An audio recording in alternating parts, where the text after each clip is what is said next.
Amigos, 6:36 minutos de la mañana, me complace dar la bienvenida a Tulio Monsalve, gran colaborador de este espacio. Es sociólogo, profesor universitario, experto en negociaciones internacionales. Tulio, el primer invitado de la semana. Feliz semana. Gracias, muy amable. Bueno, tenemos un proceso electoral muy importante a la vuelta de la esquina, 28 de julio. Y recientemente el presidente del Consejo Nacional Electoral informaba sobre invitaciones que le sumen al ejercicio de la observación electoral. Y por supuesto con instituciones, con actores internacionales. ¿Qué importancia tiene eso para ti y cómo traducirías ese primer anuncio que hace el CNE en esta materia? Primero, decir que hace una semana no estábamos seguros de nada. O sea, no sabíamos absolutamente nada. Y ahora hay seguridad. El 28 de julio hay elecciones. Y hay un cronograma que fija de forma muy precisa actos por realizar. Lo hago esto para establecer una diferencia entre el político y el analista. El político es un ser para emocionar y empujar a la gente. Y el analista para informar con datos sobre cuánto él es capaz de demostrar. Y aquí lo demostrable es que ya hay una serie de instituciones, de países, de comunidades muy importantes, que definitivamente tanto la CELAC como la CARICOM, como la Unión Africana, con 50 países al fondo, más la Unión Europea, pues son definitivamente avales concretos y reales de seres que van a estar presentes para evaluar y sacar datos y hacer referencias. Y por lo tanto es muy importante su presencia porque permite justamente certificar asuntos para quienes están afuera del exterior o quienes no creen todavía sobre esto. Entonces, la importancia es esa, que sepa uno que vienen personas para observar, pero esa observación en definitiva es lo que justamente establecía en sus escritos Sherlock Holmes, que decía, no es lo mismo ver que observar. Ver, uno ve, pero no observa. Observa el experto, observa quien tiene una teoría sobre algo, un conocimiento sobre la realidad, y va a confrontarlo con la realidad misma y saca conclusiones que no ofrecen ninguna duda. Entonces, esos observadores son personas que entendemos, no tengo por qué pensar lo contrario, tienen, digamos, información suficiente para saber qué deben, cómo deben y cuándo deben observar asuntos de los que va a pasar en los días antes, y en el momento posterior a la elección. Fíjate, Tulio, disculpa que te interrumpa. Se habla de observación internacional. El Luis Amoroso, presidente del CNE, enumeró a estas instituciones y habló de que estaban invitando. Ahora hay que esperar que aprueben esas invitaciones los convocados. O tú interpretaste que ya es un hecho que las instituciones nombradas vienen.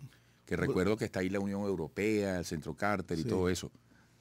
Estamos en lo mismo, o sea, el político ofrece, promete, exagera hasta que puede emocionar a la gente, pero el técnico y el experto no pueden hacerlo. Si él dice que estas son las instituciones, debemos creerle que un mínimo de acercamiento tiene que haber existido para que él se atreva a decir que la Unión Europea o que la Unión Africana o las comunidades CARICOM y CELAC van a estar presentes. Entonces, no tengo por qué dudar de eso, porque me parecería una total improvisación que fuera él a hablar de la presencia de esas organizaciones tan importantes sin haber realizado mínimos, previos, valiosos y definitivos contactos. Oye, ¿cuál es la diferencia, por cierto? Amigos, estamos conversando con Tulio Monsalve, sociólogo, profesor universitario, experto en negociaciones internacionales. En algunos procesos se habla de acompañamiento y en otros de observación. Estaba recordando el otro término hasta que di con el acompañamiento. Acompañamiento. ¿Cuál es la diferencia? Mira, el acompañamiento es definitivamente una forma de estar presente, pero sin comprometerse. Yo acompaño, pero si tú te caes, ese es un asunto tuyo. Ese es el tema o la idea general que tenemos sobre acompañamiento de personas, de individuos, instituciones que van a un tipo de fenómeno social y político como el nuestro. En tanto que el observador debe emitir un juicio, una idea, un concepto, un dato sobre lo que vio. Hubo en tales y tales sitios tal tipo de disfunciones, de irregularidades o de aciertos. Entonces, es un compromiso cuando una institución escribe algo sobre un proceso, porque puede ser refutable, con otro tipo de información que exponga lo contrario. El acompañamiento es, yo observo, pero yo no tengo nada que ver ni con una cosa ni con la otra. Tulio, voy a colocarte ahora un poco más allá en la visión posible de este camino al 28 de julio. ¿Cuál es la gran... Por supuesto, a priori ya sabemos la importancia que tiene un proceso electoral presidencial. Claro. Pero desde el punto de vista estratégico, desde el punto de vista de las miradas puestas en Venezuela, más allá de nuestras fronteras, ¿dónde ubicas tú la gran trascendencia que se juega en este ejercicio? Lo importante, en todo caso, es que también a su vez el mismo Estado venezolano, como institución, como entidad, ha tomado previsiones. Ir a un proceso de elecciones a donde cuenta con un documento inédito o un tipo de documento que había sido inédito en la política venezolana en situaciones anteriores, a donde los partidos se comprometen en un diálogo bien particular a cumplir con un conjunto de normas y reglas. Está establecido allí en ese documento del diálogo, del gran diálogo que se firmó, después de reunirse por muchas veces con 45 partidos políticos.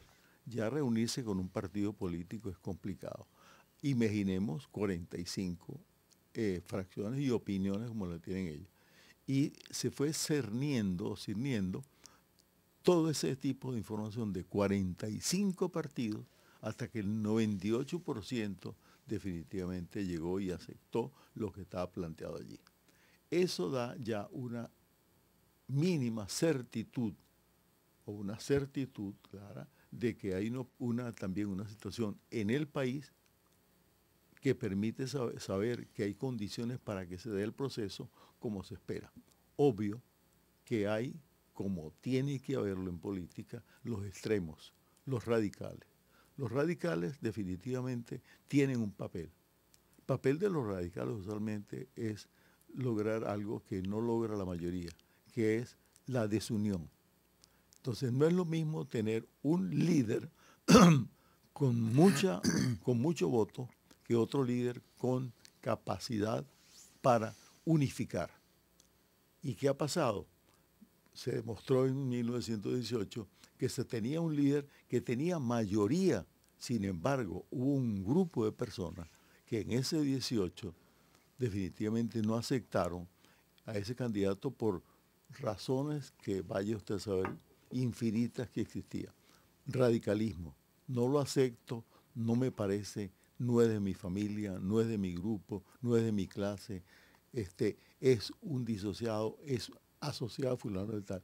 Y terminaron porque el más votado hasta este momento, el favorito en ese momento, fue descartado. ¿Para qué? Para que surgiera una persona que terminó rompiendo la unidad que tenían lograda hasta este momento. Entonces no es lo mismo tener un líder mayoritario que un líder que logre unidad. Entonces, en este momento vemos que uno de las facciones que está en disputa en las elecciones consigue cierta unidad de propósito. Y la otra todavía no ha logrado eso. Está buscándolo. Ojalá lo consiga, por supuesto. Pero hay ese tipo de situaciones donde no lograr esa condición, pues lógicamente hace difícil que se vea el resultado. Bueno, Tulio, te agradezco mucho esta nueva visita y estoy seguro que volveremos a conversar en el corto plazo. Tú sabes que aquí reflexivamente en voz alta, yo esta mañana preparándome para venirme, yo decía, ojalá que el país conecte con el interés, con el calor que debe caracterizar todo proceso de elecciones presidenciales, porque al final la política tiene pasión, tiene hasta enamoramiento, tú tienes que, oye, en el buen sentido, encantar, tú tienes que entusiasmar, ¿no? Y eso es una tarea pendiente en este momento, que la gente reconecte, ¿verdad? Con